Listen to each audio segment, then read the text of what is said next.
The legend of white snake episode 37। जैसा कि हमने पिछले एपिसोड में देखा कि मिस लैंग उन सभी छोटे दानव को अपने वश में करने में कामयाब हो जाती है, जिसकी वजह से सभी राक्षस बेगुनाहों की जान लेना शुरू कर देते हैं। दूसरी तरफ हमें ये पता चलता है कि टाउटी जो कि जिंदा है, उसे उसका शरीर वापस मिल चुका है।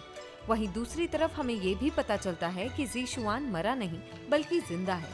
पर ज़ीशुआन दोबारा से जिंदा होने के बाद उन सभी छोटे दानवों को मार देता है और उन सभी छोटे दानवों की वजह से लिंगचू के मास्टर भी आखिर में मारे जाते हैं। तभी याओ बाई ज़ीशुआन को अपने साथ उसी ब्रिज पर लेकर चली जाती है जहां वो दोनों मिला करते थे।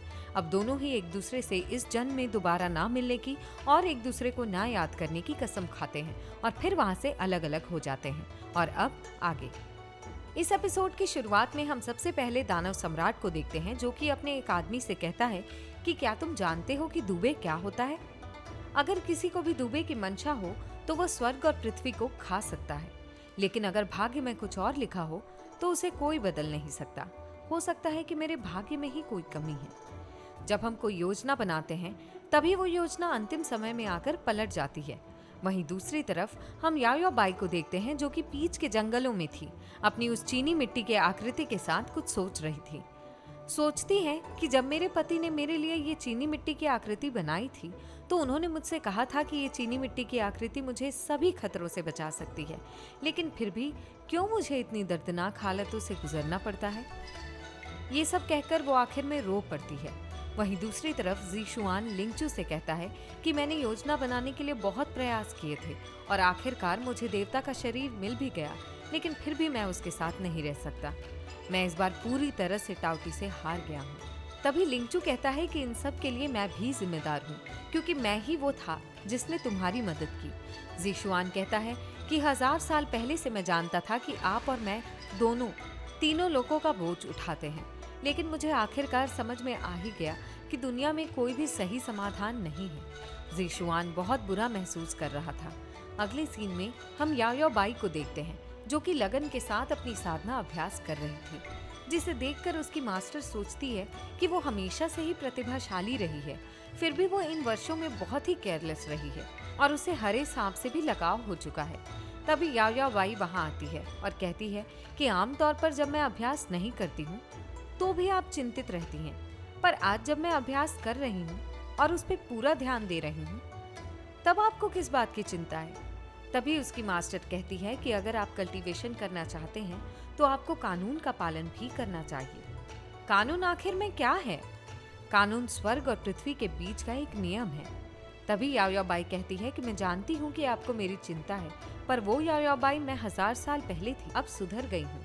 अगर मैंने अपना मन बना लिया है तो मैं पीछे नहीं हटूंगी। मुझे पता है कि मेरे पति क्या सोचते हैं, लेकिन वो मेरे इरादों को नहीं जानते। मैं भी साबित करना चाहती हूँ कि वो गलत हैं। मैं भले ही साधना करने की कोशिश कर रही हूँ, पर मैं एक राक्षस हूँ। मैं एम्पायर स्वर्ग के खिलाफ खड़ी नहीं हो सकती, लेकिन अगर स्वर्गीय नियम ऐसे हैं तो मैं निश्चित रूप से इसे स्वीकार नहीं करूँगी। मास्टर कहती है कि अब तुम क्या करने जा रही हो? याओ बाई कहती है कि मैं सिर्फ अपने पति और सभी देवताओं को ये साबित करना चाहती हूँ कि आपके पास कोई विकल्प नहीं बचा है, चाहे आप अधिक समय लेने की कोशिश करें। अगर इतने सारे युवा राक्षस अपनी जान गंवाते हैं तो मैं इसे कभी स्वीकार नहीं करूंगी।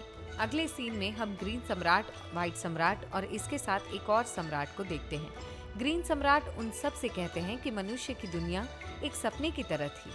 जब मैंने पीछे मुड़कर देखा तो मैंने पाया कि ये बहुत कठिनाइयों से गुजर रहा है और इनकी परेशानी की वजह है 3 तारे जो इकट्ठे हो चुके हैं, इसलिए निश्चित रूप से तीनों लोग इससे प्रभावित होंगे।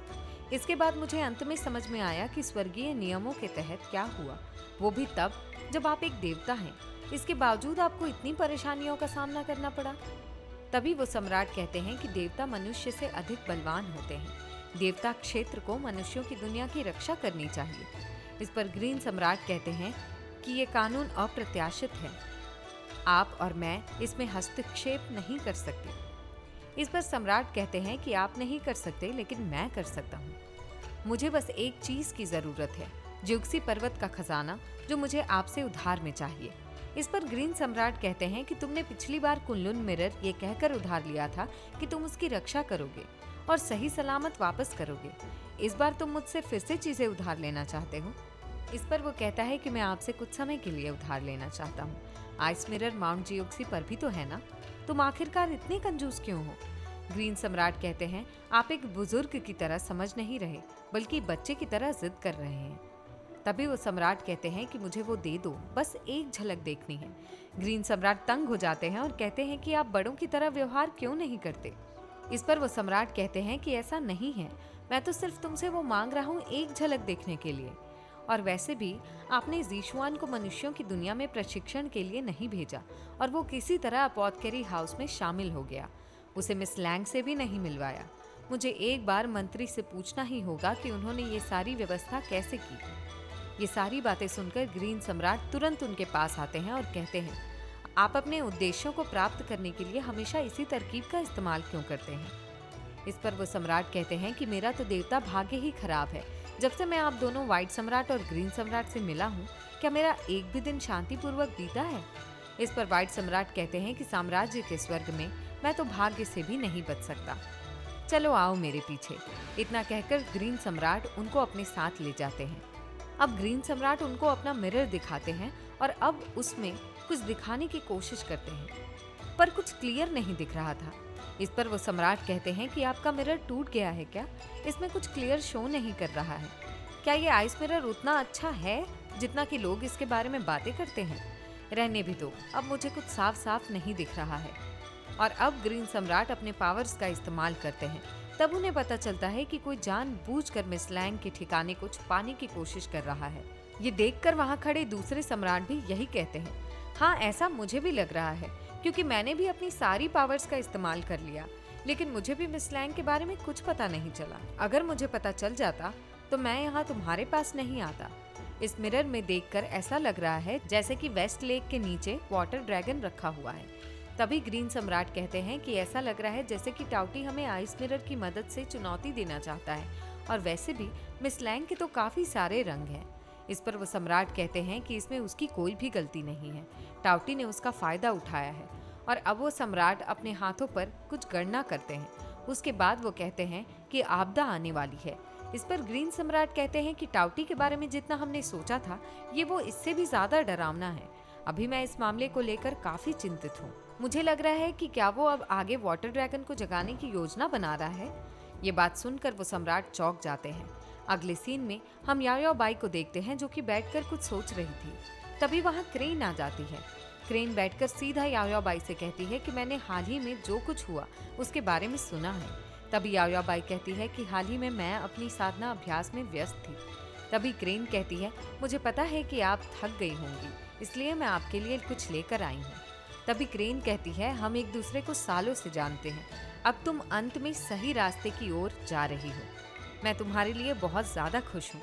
मैं बहुत पहले से तुमसे मिलने की योजना बना रही थी, लेकिन भगवान ने मुझे हाल ही में मिस लैंग की खोज करने के लिए कहा है, इसलिए मुझे वहाँ कुछ देर के लिए रोका गया। तभी याओ बाई चौंकते हुए पूछती है कि मिस लैंग की खोज? क्या मिस लैंग लापता हो गई हैं? क्रेन हामी भरते हुए कहती है कि ब्लड मून के बाद वो कहीं नहीं मिली। ऐसा लगता है कि वो टाउटी से जुड़ी हुई है। भगवान चिंतित है कि मिस लैंग मुसीबत में पड़ सकती हैं। अगले सीन में हम लिंगचू को देखते हैं जो कि साधना कर रहा था। तभी वहाँ माउंटेन किंग आ जाती है, जिसे देखकर वो अपने आसपास एक जादुई बाधा बना देता है। अब हम अगले सीन में याओ बाई को देखते हैं जो कि अपॉथकेरी हाउस में आई हुई थी। वो मिस लैंग के शिष्यों की बात सुनकर फौरन जंगलों में चली जाती है। वहाँ उसे बहुत सी रंग बिरंगी तितलियाँ दिखती हैं। उन सभी तितलियों को मिस लैंग कंट्रोल कर रही थी। और इस तरह यह एपिसोड यहीं खत्म होता है।